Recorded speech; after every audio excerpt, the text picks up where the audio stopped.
Bom dia, pessoal, eu sou a Alessa, sou jornalista e a gente está aqui no Instituto de Cardiologia para mais uma live de quarta-feira. Dessa vez estou acompanhada pelo Dr. Felipe Fatini, que é cirurgião vascular, atua aqui no Cardiologia desde 2004, né, Dr. Felipe? E a gente vai conversar hoje um pouquinho sobre varizes, opções de tratamento, o que acontece, enfim, a gente vai aprofundar sobre esse assunto. Então acho que a gente pode começar pelo começo, né, Dr. Felipe? O que são as varizes e como uma pessoa adquire varizes? Bom, as varizes são basicamente veias dilatadas, que a veia ela é uma coisa elástica, mais ou menos como se fosse um balão. Então elas ficam com uma pressão maior dentro e elas crescem. E essa pressão maior ela pode ter várias complicações, então não é só questão, porque o pessoal pensa, mas varizes é um problema estético. É uma coisa que pode dar, tem pacientes que podem ter úlcera venosa, que podem formar coágulos nas veias, podem ter dor, podem ter edema, podem ter manchas na pele. Então varizes elas vão desde um caso onde a pessoa só tem uma manchinha, até um caso onde tem uma ferida, uma úlcera venosa que é acaba com a qualidade de vida da pessoa. Então é uma coisa que varia muito, tá? Como que as varizes aparecem? Então existe o ponto genético, tá? As veias das pessoas com varizes, elas têm alguns estudos que mostram que elas são mais fracas. É como se a veia fosse, fazendo um paradoxo assim com obra, é como se a veia fosse construída com material de segunda linha.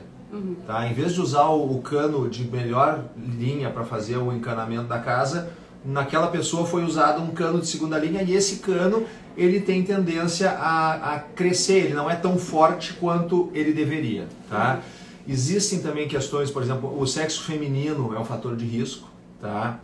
As mulheres têm mais varizes que homens, apesar que em certo ponto os homens também têm. Então aquela coisa de dizer que homem não tem, não é verdadeiro, tá? Então homem também tem, certo? Outra coisa, falta de exercício também, porque a nossa panturrilha ela é uma bomba de sangue, tá? Por exemplo, Leonardo da Vinci, certo? O que foi essas primeiras dissecções, anatomia, tudo foi o Leonardo da Vinci. E ele deu um nome para a panturrilha, até acharem o nome de panturrilha depois, que era em latim secundum core, que em português seria o segundo coração. A primeira vez que o Leonardo da Vinci abriu uma panturrilha para olhar como era dentro, ele achou que era um coração, tá? Só que o coração ele bate sozinho, porque ele tem todo um sistema elétrico para contrair. Só que a panturrilha, ela só bate nos casos em que a pessoa está caminhando. Por isso que é tão importante caminhar para quem tem essas alterações de circulação. Tá? Certo. E as varizes podem acontecer em qualquer parte do corpo, né? Mas são mais comuns aparecerem nas pernas. Exato. Tá?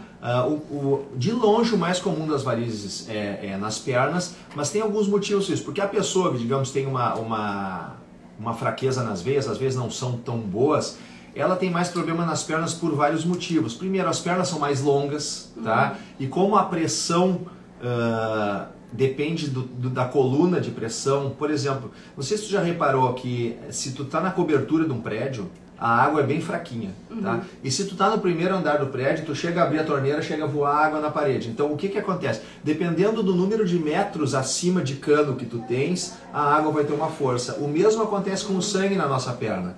Se tu tiver muitos centímetros de coluna de sangue, aquele sangue vai fazer pressão. E um dos motivos que dá mais na perna é esse, que tem mais centímetros de pressão na veia, tá? Para que a coisa possa dar problema. Entendi. Certo? Certo. E às vezes a pessoa nota um vasinho atrás do joelho, uma coisinha pequenininha. Quais são os sintomas das varizes? Quando é que a pessoa deve procurar ajuda e prestar atenção nisso? Tá. Então vamos ver, existe uma classificação de varizes que a gente chama de CEAP, tá? E basicamente ela divide as varizes, vai de 0 a 6. Tá? O que é 0? 0 é aquela pessoa que não tem variz importante nenhum, às vezes pode ter uma ou outra manchinha e tal, tá? Essa pessoa basicamente o comprometimento seria mais estético, não tem sintoma normalmente, tá? O 1 seriam veias pequenas, varizes pequenas, tá? 2 as varizes maiores. O CEAP3 daí seriam as varizes maiores quando começa a dar edema na perna, porque aí começa a canela a inchar, o pé incha, aí começa a coisa a dar problema de dor e sintomas. Os de Alceap-4 é aquelas pessoas, não sei se tu já viste, mas às vezes os pacientes com varizes ficam com a canela preta. Tá? Já deve ter reparado alguém que tinha bastante. Esse seria o 4, que é o quê?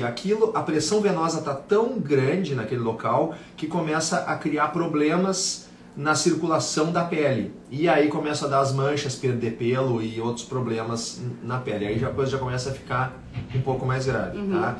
E no final, quando as veias são muito grossas, tá? Assim, às vezes tem varizes que às vezes é maior que um dedão, né? Então assim, aí o sangue não flui adequadamente, pode coagular lá dentro. E se a pressão é muito grande nessas vezes, também pode dar falta de circulação na pele e feridas na pele. Então, basicamente, vai desde um caso onde incomoda só para ir na praia, por causa da mancha, até um caso onde tem uma ferida que a pessoa basicamente não consegue sair de casa. Então, tudo varia muito. A questão de quando tratar, tá? Primeira coisa, isso até já surgiu uma pergunta agora na live aqui. A primeira coisa é o seguinte, sobre a meia elástica, tá? Meia elástica é uma opção comprovada cientificamente. Tem ensaio clínico feito na Inglaterra que sortearam meia elástica contra a cirurgia, e a meia elástica ela funcionou igual a cirurgia, tá? Só tem um problema, que as pessoas vão desistindo do uso da meia elástica no longo prazo, tá? Então elas acabam não se tratando e aí começam a vir os problemas, tá? Mas para uma pessoa disciplinada que consegue usar a meia elástica sempre, tá? A meia elástica é um bom tratamento e que resolve a maioria dos casos. Né? Nem todo mundo precisa sair fazendo o procedimento. Tá? Sim, e a meia elástica todos os dias. Esse é o problema, porque se fosse só no sábado e domingo a pessoa usaria. Mas é assim, ó, tem que ser todos os dias, que nem dizia o padre na época do casamento antigamente, até que a morte vos separe. Né? Então é uma coisa que é para a vida toda, tá? Ah, mas eu não quero usar meia a vida toda, é chato de usar, ele é quente, eu não gosto. Aí tem que procurar outras opções, tá? As meias melhoraram muito nas últimas décadas, tá? Então a qualidade das meias, hoje em dia eu estou com muito paciente que gosta de usar meia, tá? E às vezes até num dia de um plantão que a pessoa trabalha muito, ou a pessoa vai viajar de ônibus, vai viajar de avião, usa meia e tem uma viagem tranquila, tá? Então assim, é uma boa alternativa. E para a prática de exercícios físicos também. Para a prática de exercícios até entrou na moda, tá? Mas uma coisa que a gente tem que cuidar muito na prática de exercícios é que a gente tem que diferenciar a meia elástica funcional daquela meia que foi comprada não funcional, tá? Porque não é uma coisa assim, vou comprar pelo tamanho do pé uma meia em qualquer loja. Se tu fores usar uma meia, alguém que tem varizes tem que medir direitinho o diâmetro da canela, da panturrilha, para usar uma meia certa. E a maioria dessas meias esportivas, elas não fazem isso. O pessoal é qualquer meia, assim. Tá? Então, eu vejo que não funciona. Mas os pacientes que compram meia adequada para exercício, funciona. Legal. E, bom, se a pessoa optar, então, pela retirada das varizes, quais são as opções? Tá. Existem várias opções. Quando o caso não é muito grave, tá? Que é, por exemplo, varizes pequenas ou só colaterais e tal, dá para fazer eliminação sem cirurgia, tá? Que é basicamente a escleroterapia, que se faz... Aí tem muitos métodos de escleroterapia, o pessoal vê agora no Instagram, tem 500 métodos diferentes, mas cientificamente todos os métodos de escleroterapia são modos diferentes de eliminar uma veia. Tá? Mas a espuma, uma mancha um pouquinho mais, outra mancha um pouquinho menos, aí vou fazer com laser, que o laser não dói, mas o laser acaba doendo às vezes mais que as outras, tem gente que reclama mais. Então, são métodos diferentes de destruir o objetivo é destruir uma veia e existem vários métodos de destruí-la. Tá? Então, dá para fazer escleroterapia com laser e mais injeção, laser puro, que funciona bem nos pequenininhos, mas nos maiores já não funciona tão bem, escleroterapia com injeção líquida, escleroterapia com injeção de espuma. Tá? Então, basicamente, quando não tem muito envolvimento de safena, ou quando tem um envolvimento de safena que ele é só para essa colateral, a escleroterapia funciona bem.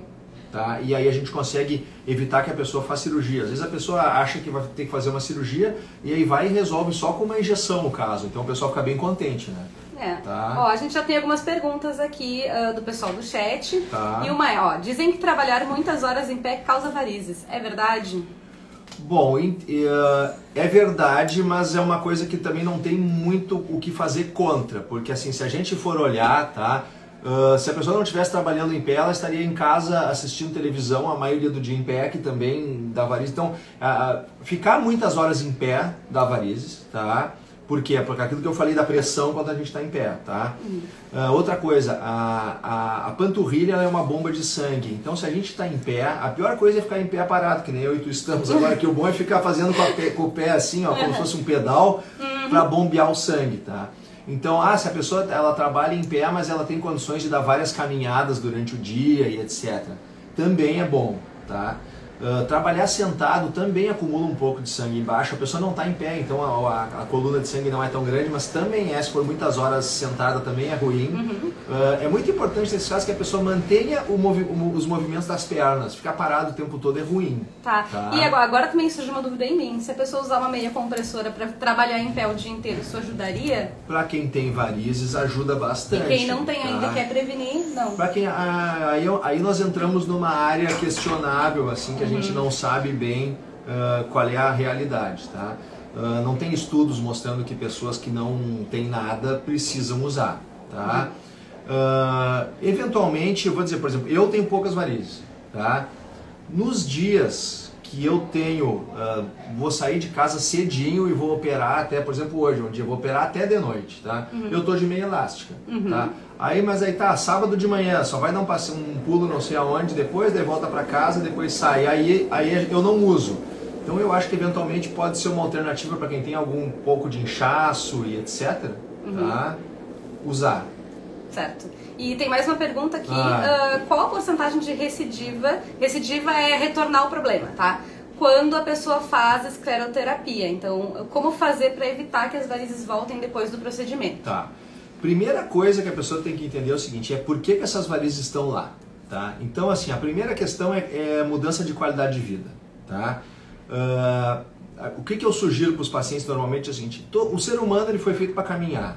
Na época dos Neandertais, lá no Homem da Caverna, o homem saía para caçar javali, depois aí a mulher ia pescar no rio, todo mundo caminhava. E hoje em dia a gente entra no carro, no ônibus, desce no trabalho e às vezes até tu para abastecer o carro e acaba comendo uma coisa abastecendo o carro. Então, o que a gente está fazendo biologicamente não está condizente com a história da humanidade, tá? Sim. O que tem que fazer? Tentar recuperar a qualidade de vida. Eu sugiro caminhar no mínimo 30 minutos por dia. Tá? Fazer exercício aeróbico, quer fazer musculação? Faz, quer fazer pilates? Faz, mas não são exercícios circulatórios, a gente tem um exercício que circula, então tem que caminhar, tá? Controlar a dieta também, porque tem alguns alimentos que aumentam a gordura lateral aqui, tá? Principalmente nas mulheres, tá? Na lateral da coxa? Lá de fora. Tá? Então assim, se aumentar a gordura lateral da coxa, aquela gordura vai fazer o quê? Aquele sangue vai ter que circular, e ele vai para onde? Ele vai sobrecarregar os vasos, tá? Isso é o pesadelo da mulher, porque é o motivo que as mulheres se incomodam bastante com varizes. Ele sobrecarrega e ficam aquelas varizes crescendo ali do lado e incomodando. Então assim, caminhar, cuidar da dieta para tentar diminuir um pouquinho a gordura nas pernas, tá?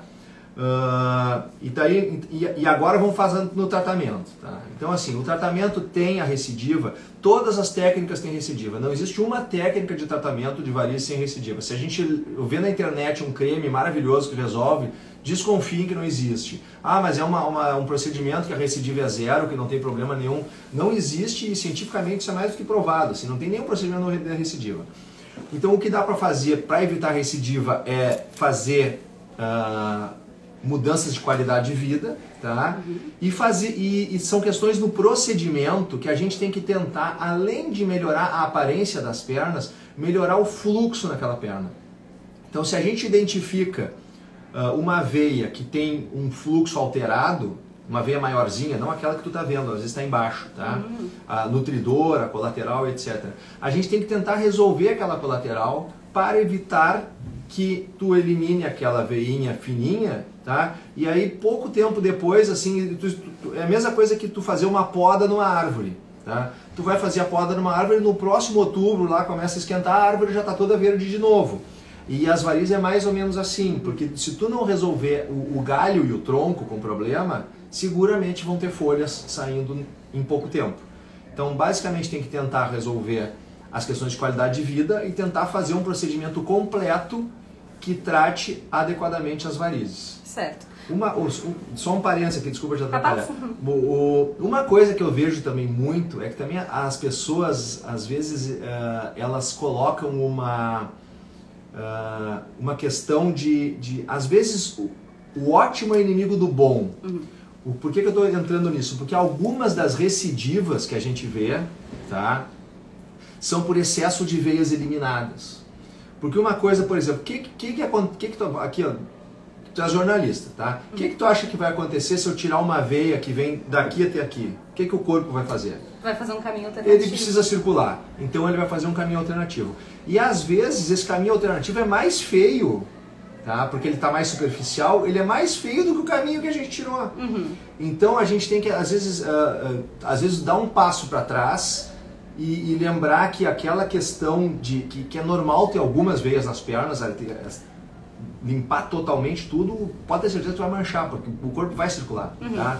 Então a gente tem que tirar e resolver o que é ruim, mas cuidando para não exagerar e não tirar o que é bom também. Sim. É uma coisa que a gente tem visto muito hoje em dia. Então falando em tirar o que é bom também, há pouco o senhor estava falando sobre tratamento e a gente magiou aí o assunto da veia safena, safena, tá. Da safena. E é uma veia famosa, o pessoal conhece a safena por causa da ponte de safena, um procedimento bem comum que muita gente faz. O que as varizes têm a ver com a safena? Tá.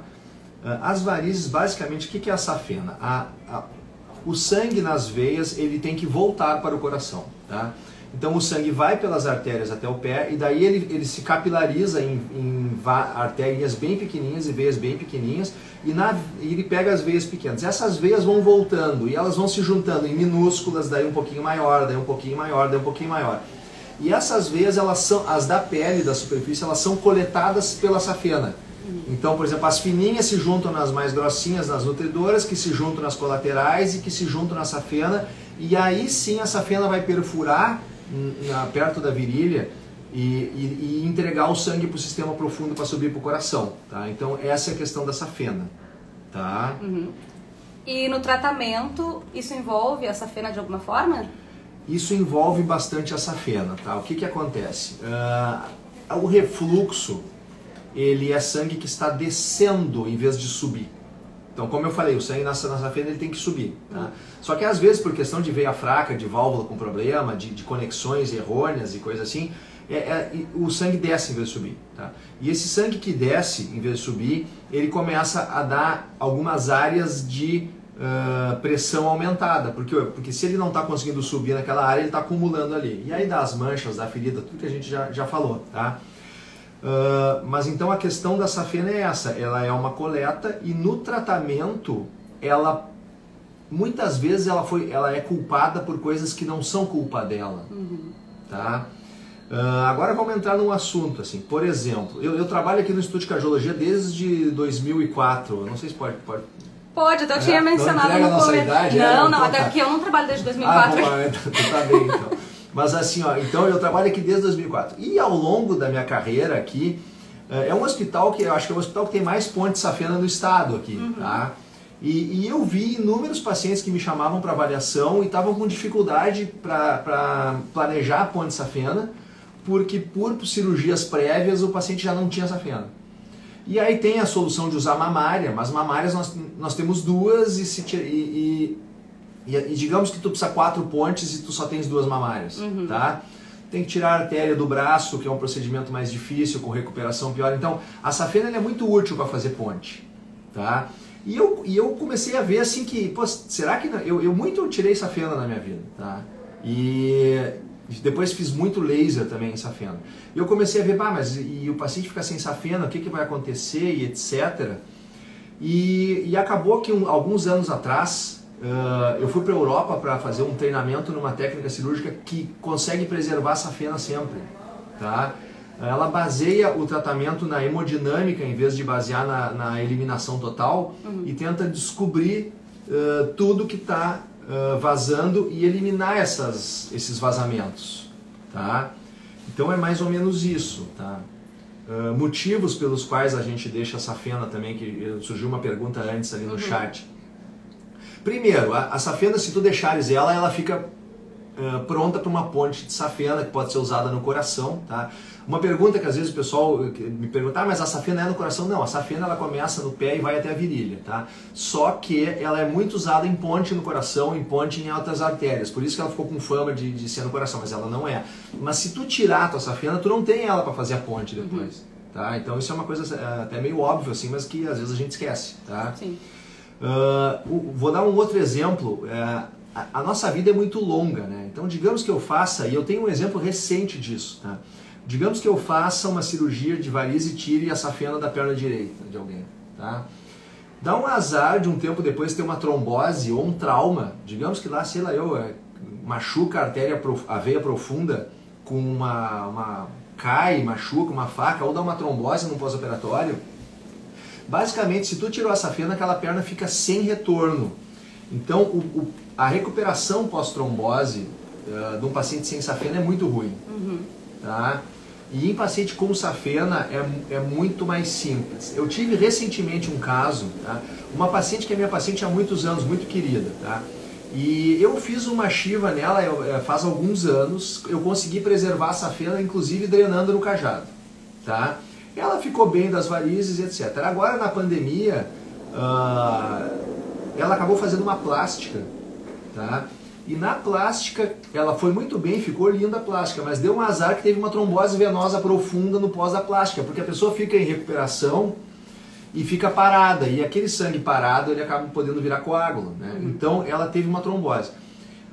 Me procurou, a gente fez uma eco, fez urgente uma eco, era trombose, tratamos com anticoagulante. Aí uns 2, 3 meses depois ela foi no consultório para dar uma olhada nela, a gente fez a eco nela e viu que tinha trombose desde o joelho até a virilha, tá? Só que uma veia colateral do joelho saiu, conseguiu subir pela safena e conseguiu entrar de novo pela virilha. Então ela está com 2, 3 meses pós-trombose, tá?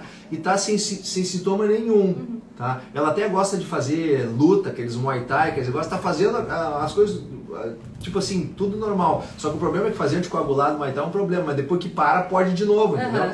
E às vezes eu já vi alguns casos pós-trombose que não tinham safena, que a pessoa ficou 4, 5 anos com a perna inchando. Então é bem importante por isso. Sim. O último motivo que eu proponho preservar a safena, tá, é o seguinte. Como eu já te falei, a safena ela é como se fosse o coletor de todos os vasos da perna, tá? E eu já recebi essa pergunta no meu consultório provavelmente mais de 1000 vezes, e tu já talvez tenha te feito ela agora estudando para live aí, mas assim, ó, o que acontece com o sangue depois que eu tiro a safena? Tu já pensou nisso? Pois é. Tá? E às vezes a gente tem uma resposta simplória que diz que é o seguinte, que o sistema profundo vai se encarregar do sangue, porque realmente o sistema profundo da perna ele é o mais importante, ele é o que mais carrega, tá? Só que essa resposta simplória ela meio que esquece a explicação de como que o sangue vai fazer para chegar no sistema profundo, porque como é que ele faz? Para chegar no sistema profundo ele tem que perfurar a camada, entrar nos músculos e chegar lá no osso, tá? Como é que uma veinha aqui da tua coxa vai chegar lá? Ela acaba formando, em muitos casos a gente vê isso, ela acaba formando muitas varizes até achar uma perfurante e volta por ali. E ficam umas manchas, forma bastante varizes por ter retirado a veia. Então assim, o sistema profundo assume o fluxo, mas existem áreas que ficam com pouco fluxo, porque eles têm dificuldade de chegar nas perfurantes e no sistema profundo. E essas áreas a pessoa pode ter problemas ao longo dos anos depois, fica incomodando, mancha, varizes e tal. Bom, nós temos mais perguntas dos nossos, da nossa audiência, e eu acho que tem 2 perguntas que são primas aqui. Alguém perguntou o que é chiva, que mencionou rapidamente, e outra pessoa perguntou se a cirurgia de varizes no bloco cirúrgico sempre envolve a retirada da safena. Tá. E o que é safenectomia. Então, acho que essas 2 perguntas... Bom, então assim, ó, o que é chiva? Em 1982, 83, tá? O professor Claude Franceschi, na França, ele se deu conta que sem tirar a safena, se tu eliminasse a fonte de refluxo, as varizes iam começar a murchar. E entre 82 e 88, um grupo na Europa grande se reunia várias vezes por ano para desenvolver a técnica cirúrgica e da onde viria o fluxo e como trataria, tá? Em 88, se juntaram numa reunião e fizeram basicamente os guias de como fazer isso. Tá? Desde lá mudou pouco, a gente fez algumas alterações ao longo, assim vai ter como diminuir o corte, assim vai ter como fazer não sei o que, mas a técnica para acabar com os vazamentos é meio que a mesma desde 88. Tá? E aí na Europa começaram a fazer muito isso. Então o que é Shiva? É em francês, vocês perdoem meu francês que eu acho que não é dos melhores, como é que é? Cure hemodynamique de l'insuffisance venosa ambulatoriale. É cura hemodinâmica, porque na Itália, França e na Espanha, a palavra cura não tem a conotação do Brasil. Cura é tratar lá. E aqui cura é aquela coisa, curar e acabar para sempre. Então traduzindo, seria o tratamento ambulatorial hemodinâmico da insuficiência venosa, se fosse traduzir para o Brasil. Tá? E a pergunta se sempre é safenectomia. A minha resposta é a seguinte: a safenectomia, ela é, primeiro, que se não tiver refluxo importante e dilatação da safena, nunca é safenectomia, não precisa nunca, mas assim, digamos que um caso grave que tem uma insuficiência grande e dilatação. O tratamento mais tradicional é a safenectomia, que se faz desde 1900 e poucos, tá? É um tratamento que funciona bem, mas deixa sem a veia, tá? Nos últimos anos surgiram outros métodos de destruir a safena, que o pessoal destrói com laser, destrói com radiofrequência, agora destrói com cola, injeta uma cola, parece super bonder dentro para colar um lado do outro da veia. São vários métodos de imitar o que a safenectomia faz, só que de uma forma menos dolorosa, porque tu tirar tudo a pessoa fica uns dias meio com dor, e se tu simplesmente for lá e queimar ou colocar uma colinha, a pessoa não tem tanto sintoma, tá? Sim. Então, basicamente, mas tem a Shiva, que é o tratamento hemodinâmico, que eu nunca faço a safenectomia. A gente sempre preconiza preservar a safenectomia e só eliminar o excesso de fluxo que está fazendo ela inchar.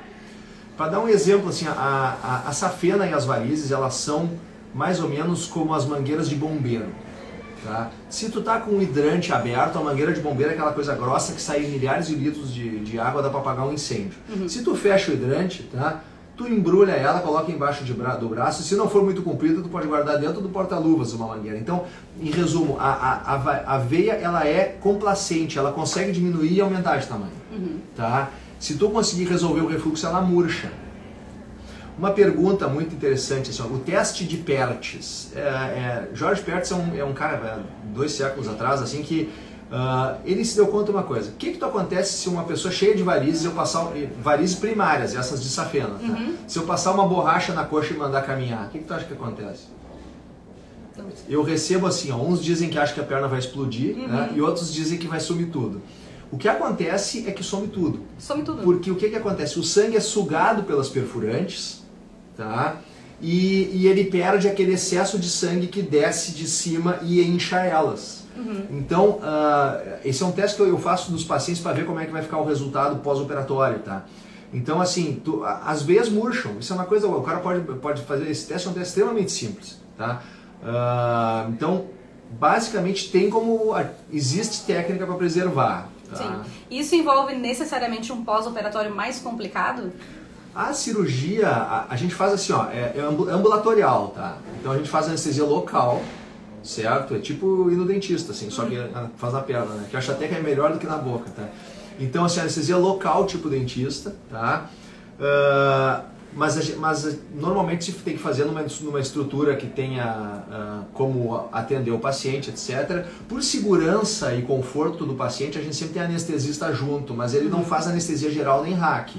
Ele só faz, se precisar, uma sedaçãozinha, a pessoa está muito nervosa, dá um pouquinho de calmante ali, uma coisa, mas não é para fazer geral. Tá? E a gente faz a local e veste a meia elástica na sala e pode ir embora. Então, assim, não é uma coisa, não precisa de internação hospitalar, se essa é a tua pergunta, é uma coisa meio rápida, assim. Sim, tá? E esse procedimento pode ser feito no bloco de multiespecialidades do Instituto de Cardiologia. Sim, pode ser. Na Europa, até, o pessoal faz nas clínicas, nos consultórios, tá? Então, assim, eventualmente, se tiver uma clínica muito bem preparada, dá para fazer. Eu tenho por conduta fazer no hospital por questões de segurança, de facilidade, etc. Tá? Mas até tem lugares do mundo que fazem no próprio consultório isso. Sim. Bom, a gente está se encaminhando para o fim, acho que a gente já tem quase meia hora de live, né? E antes de terminar, eu vou ler uma última pergunta, então, para a gente encerrar com uma dúvida dos nossos... Tá. Do pessoal que está assistindo. Perna inchada é sinal de varizes? Essa eu acho que eu recebi no chat antes também. Né? Então, assim, ó, perna inchada é sinal de varizes, tá? Ou de insuficiência venosa crônica de outra coisa. Pode ser, às vezes, um pós-trombose, uma coisa que não é bem varizes, mas a maioria das vezes é varizes, tá? E comenta ali também que usa meia elástica. Meia elástica, A meia elástica, se tá indo bem, não precisa fazer mais nada. Tá? Agora, mas a meia elástica não tá indo bem, eu não quero usar, eu tô sentindo mal. Aí tem que avaliar caso por caso para ver se tem alguma coisa que possa ser feito e ver qual é a origem do problema mesmo. Então tá, acho que a gente, não sei se você quer dizer mais alguma coisa, de repente apresentar o livro. Eu trouxe para dar para o pessoal da organização da Comissão Científica de Divulgação aqui do hospital um livro nosso, tá? É meu, do professor Claude Franceschi, que é francês, e do Stefano Ermini, que é italiano. Tá? Esse livro está sendo bastante usado numa certificação, se criou nos Estados Unidos uma certificação mundial em preservação de safena. Porque isso é uma coisa muito europeia. Aqui no Brasil é uma coisa que ninguém falava, e nos Estados Unidos, que a gente meio que segue os Estados Unidos aqui, né, pelo bom e pelo ruim, né? E então nunca se falou muito nisso aqui, tá? E então agora é uma coisa que tem uma certificação nos Estados Unidos, estão usando esse livro, e eu vou doar uma cópia aqui para a comissão aqui da divulgação científica, tá bom? Maravilha, obrigada. Bom, agradeço vocês também pela audiência, pelas perguntas, e ao doutor por estar aqui participando com a gente. Muito obrigada, um bom dia para todo mundo. Bom dia, um prazer.